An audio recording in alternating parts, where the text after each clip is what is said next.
guys, it's Kristen from Rethink Tailoring.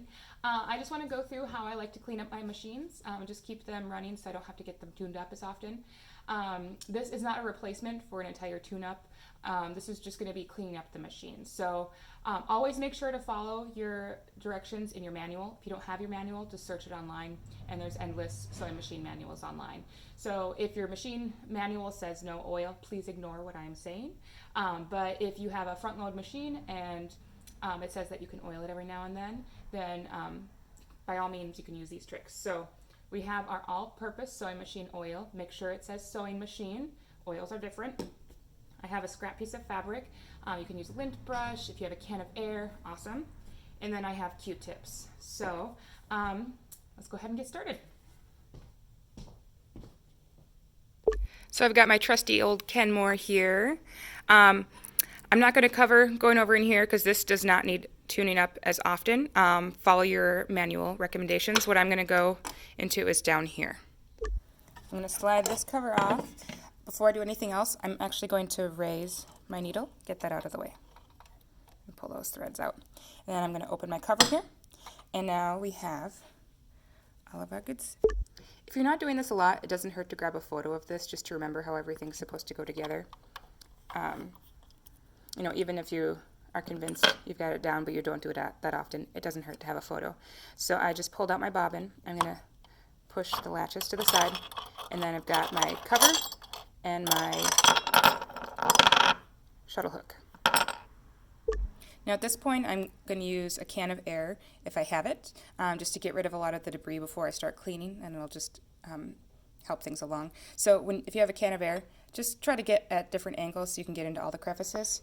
I have this crazy air compressor. You would not need this for home use. We just have a lot of sewing machines and they get a lot of mileage. So we wanted to do this so we're not throwing away so many cans of air.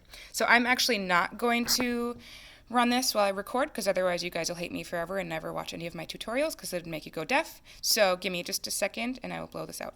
And I clean that out. Full disclosure, I also cleaned this out yesterday. So normally, yesterday there was some really epic dust bunnies down here. So now I'm going to go in either with my lint brush or a scrap piece of fabric, and I'm just going to really give that a good wipe down.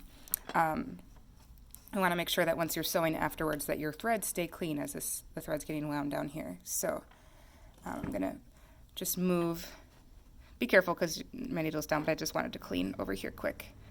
So I just moved this guy, the shuttle run out of the way to clean over there, and I'll put it back. I'm also going to clean my other parts. So yesterday there was a lot of fuzz in my shuttle, so in order to get in here I actually had to use a Q-tip and get into these corners here. So just wipe that all out, use your scrap piece of fabric, and just clean off all of those parts. Even though I did a partial cleaning yesterday, you can tell that it still needed a little bit more. So here's the side that I used for cleaning. I'm going to switch to my clean side of my Q-tip. And if I can get my oil open.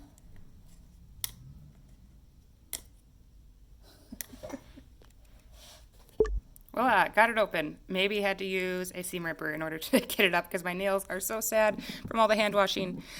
So I'm just going to put a little bit of oil on here on my Q-tip. I don't know if you can see that. I'm not doing a lot, just a little oil. So I am going to just put a little bit of oil around the edges on my hook. Just rub a little bit there, and then I'm going to rub a little bit on the pin, and then I'm just going to put a tiny bit more oil on there, and I'm going to get in here to the back. As you can see when I wind that is where there is a moving part. So get the other side too.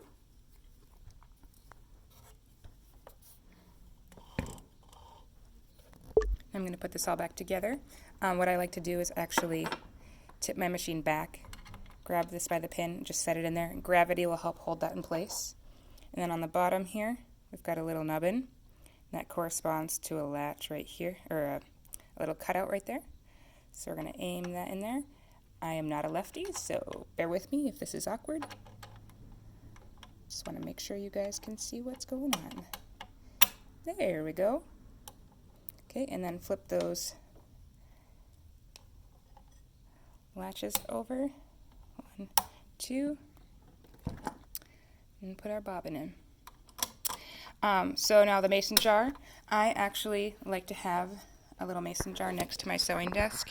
If I am cleaning this as often as I should, and this Q-tip didn't get too crazy dirty, and I could use it again, I'll just put it in my mason jar so I can use it again. But otherwise, I've got my clean Q-tips right here, and I just keep this next to my desk as a reminder, like, oh yeah, quick clean your machine today, and then I can actually do it regularly. Again, please make sure to look at the manual for your specific machine. Obviously, this is for front loaders. If you have a top loading machine, I would make sure to see where they want you to oil in their manual, and they'll also go through how to clean it. But since this had more moving parts, I wanted to cover this, and this is what a good majority of the machines that I'm working on are. Thank you guys for joining me. I hope you found this helpful. If you want to support future video tutorials like this, feel free to contribute to our Venmo, Rethink Tailoring, one word. So our Venmo is Rethink Tailoring, all lowercase, one word. Otherwise, we have a PayPal, info@rethinktailoring.com, info@rethinktailoring.com. And we also have on our online shop, if you just go to rethinktailoring.com and hit the Shop Now button, we also have Pay What You Can tutorials. So only if you guys can. This is Pay What You Can, so we can make sure that you don't have to have money to be able to learn these things. But if you guys want us to be doing more, then just let us know. Okay, let me know if you guys have any questions. I will keep brainstorming more tutorials to do to help keep you guys busy and keep calm and so on. Thank you. Bye.